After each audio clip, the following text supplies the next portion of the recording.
hľadej pravdu. Človek nemá právo nikdy rezignovať v tejto veci, ale je povolaný, aby ju hľadal až do smrti.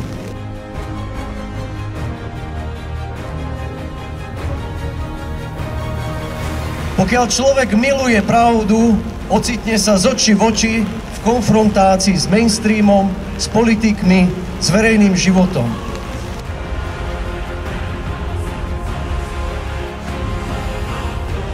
Kiež dnes Boh vzbudí takých svedkov viery, akým bol aj Ján Hus.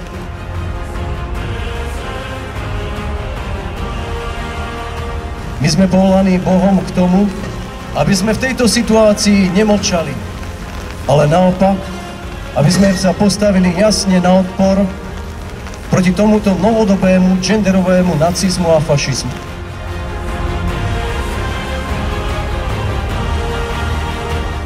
Je to fakt. Kresťan sa nikdy nezmierí a nebude kláňať tomuto molochovi dnešných dní.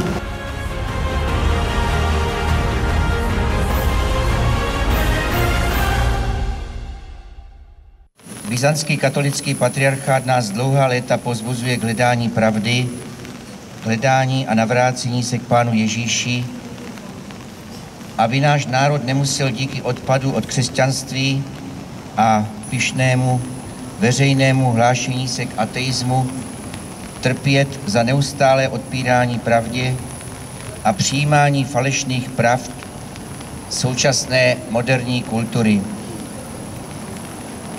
K správnému postoji k pravdě vybízel i kněz, který stál na straně Krista a pravdy, mučedník mistr Jan Hus.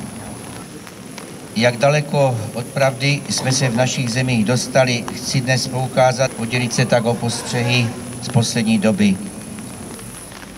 Německý parlament schválil 12. dubna tohoto roku zákon o sebeurčení.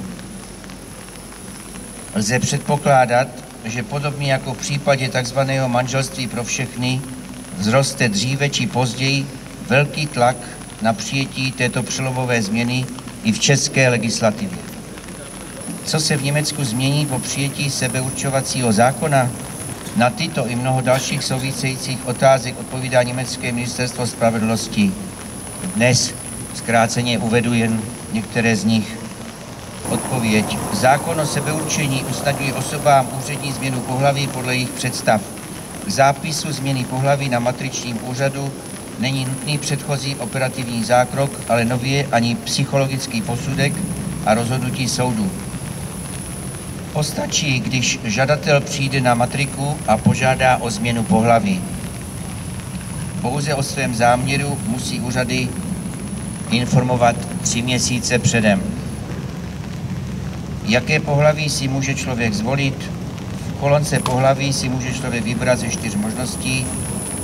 Konkrétně se jedná o kategorie žena, muž, různé a neurčeno. Mohou o změnu pohlaví žádat děti? Ano, ale do věku 14 let musí o změnu žádat jejich zákonný zástupce. Starší děti mohou žádat sami, ale opět doloženým souhlasem zákonného zástupce. Je možné, aby rodiče požádali o změnu pohlaví dítěte bez jeho souhlasu? Ne. Prohlášení vyžaduje souhlas dítěte, pokud dosáhlo věku 5 let. Prohlášení zákonného zástupce lze učinit pouze na matričním úřadě v přítomnosti nezletilého. Tedy, rozumíte dobře, toho od 5 let. Jak často si mohou lidé pohlaví měnit? Pokud jste si nechali změnit pohlaví a jméno v občanském průkazu, je blokační lhůta 1 rok. Slyšíte dobře. Celkový počet změn ovšem není omezen. Podobně v lednu tohoto roku byla ve Skotsku zahájena veřejná konzultace o legislativě, která mimo jiné zahrnuje rozsáhlá opatření ke kriminalizaci rodičů, kteří se odmítají zapojit do touhy svých dětí nejen podstoupit změnu pohlaví, ale identifikovat se jako jiné pohlaví, například tím, že se obléknou jako opačné pohlaví. Rodiče ve Skotsku by mohli být brzy odsouzeni až k 7 letům vězení. Reformy ve Skotsku údajně také zkrátily dobu, po kterou musí žadatel žít ve svém preferovaném pohlaví, než jej legálně změní, ze 2 let na 3 měsíce. Co by asi dnes řekl mučedník mistr Jan Hus k tomu, jak daleko jsme se dostali od pravdy v moderní ateistické společnosti, když někteří zákonodárci v našich zemích dokážou jako doslova choří bezostyšně tvrdit ostatní veřejnosti do očí, že člověk již není jen muž nebo žena. Co by řekl vysokoškolsky vzdělaným jedincům, kteří využívají podezřelé dotace k tomu, aby postupně přes různé rámcové vzdělávací programy měnili atmosféru ve školách a školkách s úmyslem přeprogramovat, co je v dětech přirozené. Pokud nejprve začneme my a pak celé naše národy s pokáním a budeme v upřímné modlitbě prosit Boha, čemu nás neustále vyzývá byzantský katolický patriarchát, je to jediná šance, aby nás Pán z těchto a dalších tíživých situací vyvedl, tak jak to již dělal v řadě případů v historii, jak to dělá i dnes, jak to může dosvědčit i řada z nás v našich životech.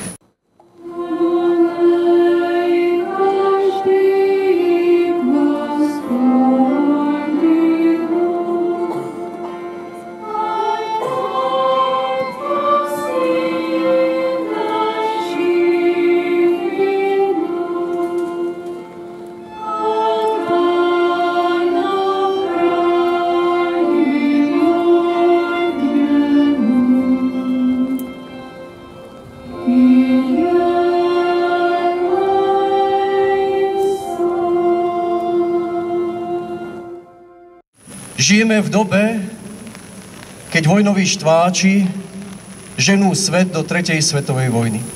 Žijeme v dobe, keď sociálni architekti alebo projektanti presadzujú genderovú ideológiu a z nej vyplývajúce skutočne tyranské a desivé následky pre deti, mládež, rodinu, spoločnosti a národy. Žijeme v dobe, keď každý jeden človek musí urobiť veľmi jasné rozhodnutie vo svojom živote.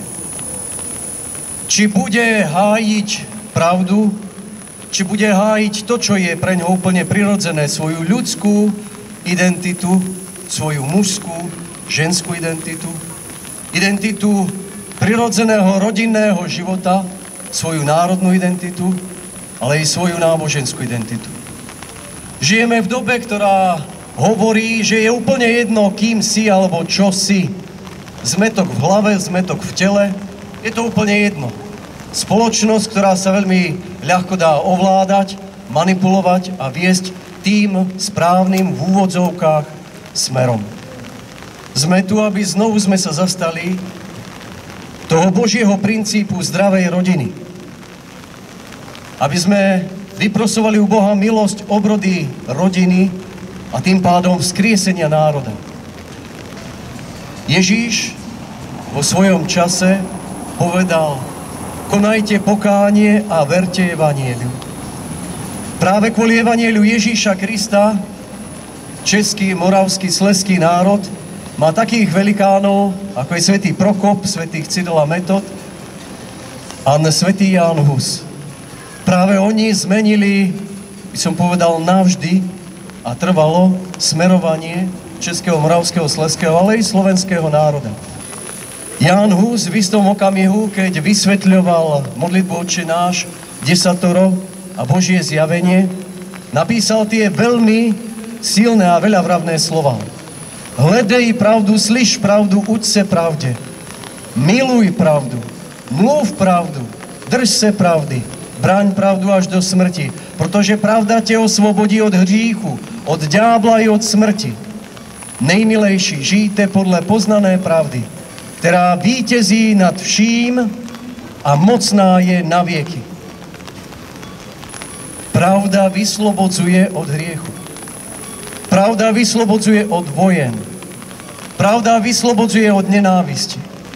Hľadej pravdu. Človek nemá právo nikdy rezignovať v tejto veci, ale je povolaný, aby ju hľadal až do smrti. Je povolaný k tomu, aby načúval pravde, aby sa jej učil, aby miloval pravdu. Pokiaľ človek miluje pravdu, ocitne sa z očí v oči v konfrontácii s mainstreamom, s politikmi, s verejným životom. Pretože to, čo sa dnes deje, je zjavne namierenie proti človeku, jeho dobru, jeho budúcnosti. Každý človek, ktorý miluje pravdu, je dnes vystavený na okraj spoločnosti, prenasledovaný alebo doslova vraždený. A tých príkladov historických, ja myslím si, že je dosť. Každý človek, ktorý sa usiluje hlásať pravdu, je vystavený rôznym nebezpečenstvám. Ale práve Ján Hus je pre nás svedkom toho, že sa netreba zriekať princípov, ale naopak. I pod tlakom výhražiek, prenasledovaní, psychického zastrašovania a rôznych iných vecí treba stáť pevne, dokonca i za cenu svojho života. Kiež dnes Boh vzbudí takých svedkov viery, akým bol aj Ján Hus, ktorí sa neboja toho, čo o ňom povie spoločnosť, čo o ňom bude trepať mainstream, to je len bazárna baba, alebo politici. Je to úplne jedno.